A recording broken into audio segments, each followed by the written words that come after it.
Alright, everybody, now it's time for the final episode of Review of the Day, which is Improbable Cause. Julian Bashir and Liam Garrick are having lunch upstairs at Quark's and discussing Shakespeare's Julius Caesar. Garrick finds it unrealistic that Caesar couldn't have foreseen his own murder. He was the head of state after all. But Bashir has to run back to the infirmary. There's a lot of work to be done today. Garrick thinks humans just eat too fast, and he suspects that there's a dark reason that explains it. As they leave, Major Karen Reese finds Bashir and updates him on the problems she's been having preparing quarters for the Yalusian ambassador. The combination of gases he breathes dissolve the carpet. Just then, an explosion rocks the promenade. Bashir sees it occurred in Garrick's tailor shop and taps his comm badge for medical assistance as he runs down to see if Garrick's alright. Garrick is sprawled on the floor amid the flame and debris, but he is conscious. He tells Bashir that his pants won't be ready tomorrow after all. Aww. Later, Miles O'Brien and Constable Odo are on the scene investigating tricorders. O'Brien says that the explosion was caused by a rupture in a power conduit behind a wall, which is probably caused by an overload in an ODN juncture. Odo grunts his disbelief, noticing that it is quite a coincidence that something like this would happen to Garrick of all people. Garrick does have many enemies. O'Brien announces that he's detected nitrolin, a rare substance which could be the residue of a micro-explosive device. Odo theorizes that it was planted on the conduit to make the explosion look like an accident. Commander Benjamin Sisko orders all ship departures temporarily delayed. In the infirmary, Garrick rhetorically asks why anyone would want to kill a simple tailor. Odo's cause reminds Garrick that he was in the Obsidian Order. Garrick says Odo should not listen too much to the doctor and his flights of fancy. Sisko urges Garrick to take the matter seriously.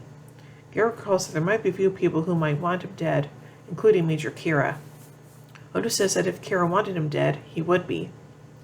Garrick doesn't think that the incident has anything to do with his exile from Cardassia. After all, the Cardassian Finance Ministry usually does not kill anyone. But Odo believes that tax evasion is the real reason for Garrick's exile. Garrick's prevarications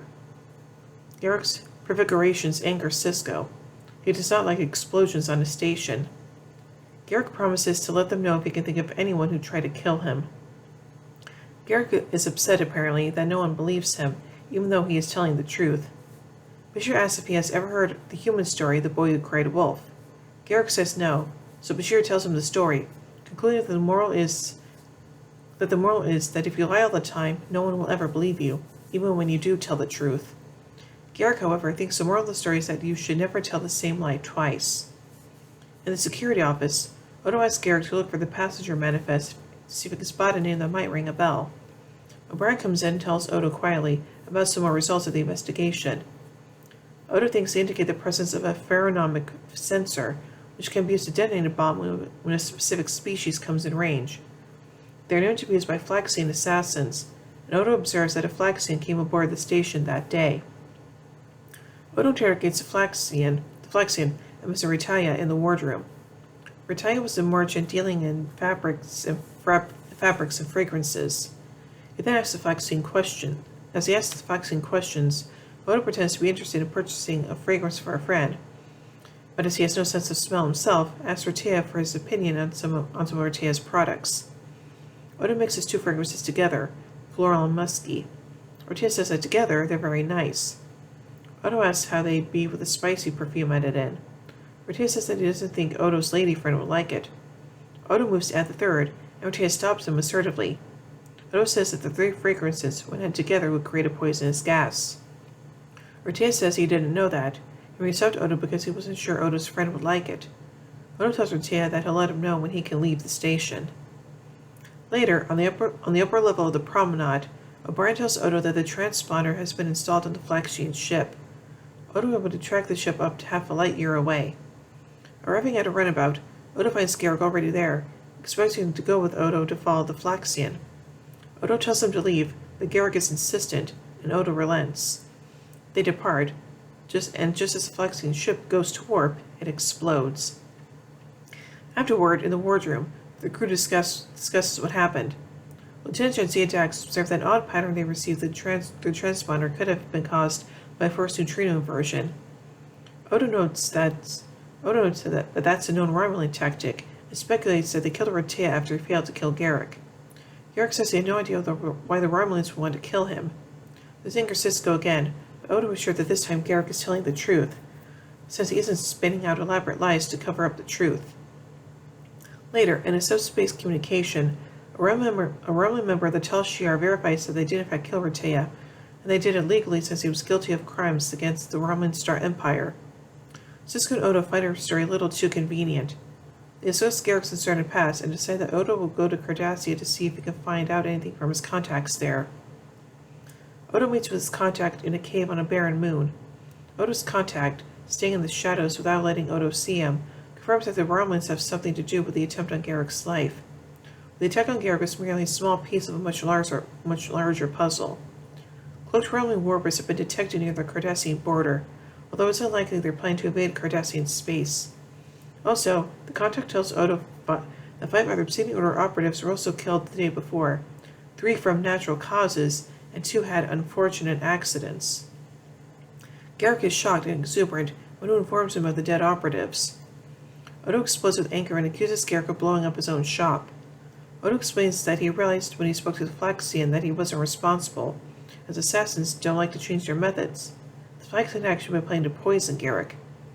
Odo theorizes Garrick knew that the Phylaxian was going to try to kill him and planted the bomb in his shop to get Odo involved in such a way that Garrick wouldn't have to explain why someone was trying to kill him, and guesses that Garrick took preserved satisfaction seeing his shop burn to the ground.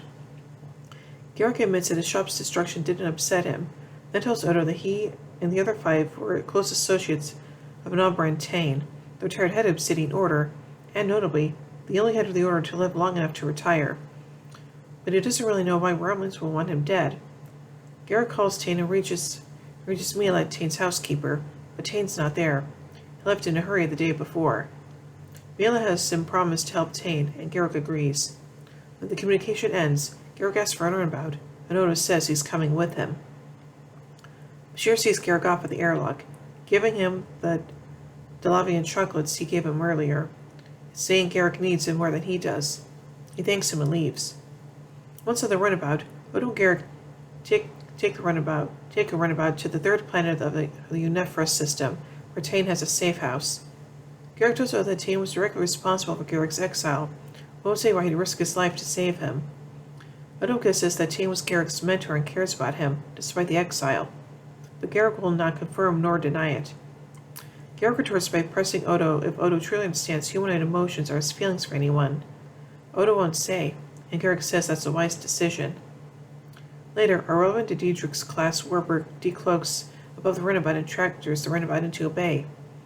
Odo tries to send a stress signal, but it's jammed. They're boarded by Romulans and taken onto the ship. On board the warbird, Garrick and Odo take it to the bridge, where they find an Nabra and Tain. Tain says Garrick has spared him the effort to send someone else to kill him. Asked about the apparent end of Tain's retirement, Tain says that the ship they are on is part of a Romulan Cardassian joint fleet that will soon be heading through the wormhole into the Gamma Quadrant. Odo sees that they plan on attacking the Dominion in a bold first strike. When Garrick asks about the Cardassian Central Command, Tain tells him the Central Command knows nothing about it.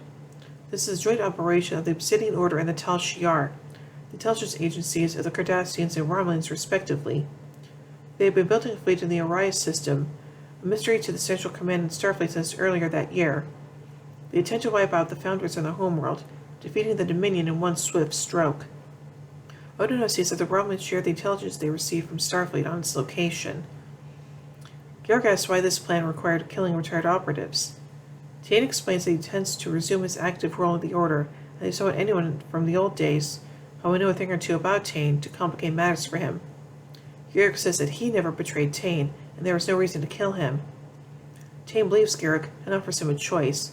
He can walk away and Tain won't try to hurt him, or can join Tain on the mission and all will be forgiven. Odo reminds Garrick of all the things Tain did to him. The exile, the attempt to kill him, but Garrick doesn't care. He joins Tain, saying, "I'm back." Dun dun dun.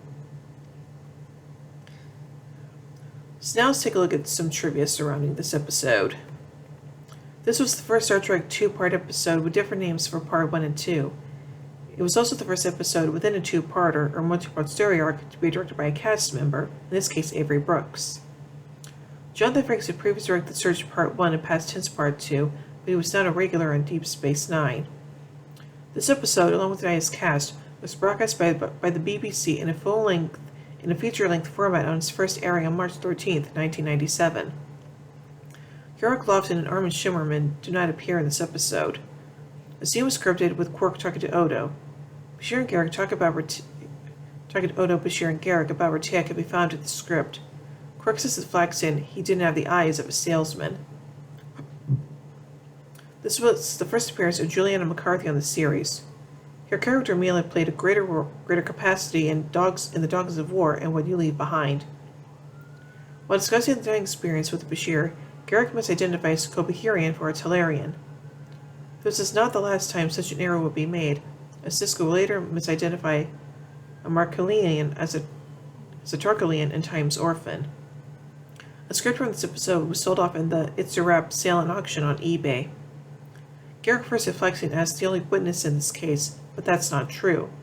There were many witnesses, and the Flaxen didn't see the explosion. He means to say the only suspect. Just after speaking for the Romulan with Odo, Sisko says that Garak never leaves the station. However, Garak went to Bajor with Dr. Bashir and Cardassians, and with a defiant to Cardassian's second skin. He would also presumably have been evacuated along with the rest of the civilian population during the Circle takeover and the siege, and the plasma disruptions and invasive procedures. That is very true. So overall, I think this is an interesting episode, and as part one of a two-parter, it's really dang good at setting up everything that's going to be happening in the second part, so there you go. So overall, I give Improbable Cause 4 warp cores out of 5. But anyway, tune in tomorrow as we take a look at the next episode, The Die is Cast. So, until then, live long and prosper, everybody.